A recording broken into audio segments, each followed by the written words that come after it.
Welcome back to the News at 9. It's time for Legally Speaking. I'm here with Marcus Garske from Garske Hewitt. He's here to talk about when you should call a criminal defense attorney. Thank you so much for being with us today. Thank you, Elena. All right, so if someone expects to be charged with a crime, what should they do first? The first step is obviously call an attorney. There's been a lot of changes in Michigan, now especially in Bay County and Saginaw is working towards it. You do get an attorney at an arraignment stage, but if you can contact an attorney right away, that attorney may be able to skip that first court step for you, automatically get you a PR bond and kind of keep you out. You may even be able to lift warrants through paperwork instead of having to go into court. So definitely contact an attorney right away and see what they can do.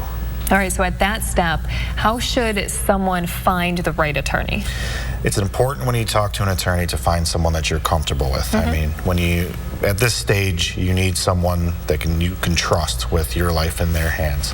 So you got to find someone that you're comfortable with, but someone that also understands everything about your case, how it may affect your driver's license, how it may affect a professional license.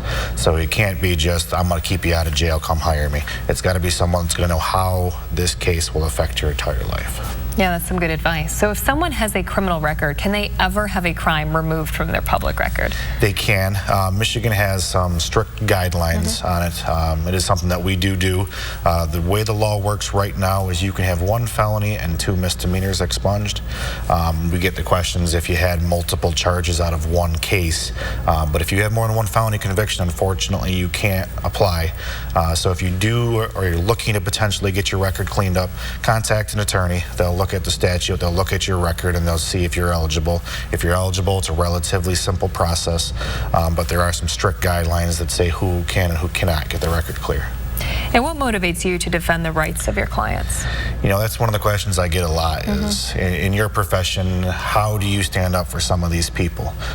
There's so many great defense attorneys throughout Michigan, and they stand up for clients that sometimes we don't think anybody should stand up for, but you have to believe in our system. Someone has to defend the Constitution. We all believe in the Constitution. We all want it to stand up when it applies to us, but when it applies to the least of us, that's where someone really needs to step in and be a voice when nobody else can.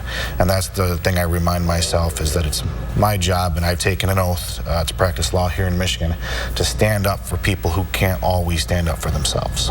Yeah, I bet that's a question, as you mentioned, you get asked a lot. So thank you so much for sharing that with us and being with us today. Thank you. We appreciate it. And if you have any questions about today's segment, just check out the hot links page on WNEM.com.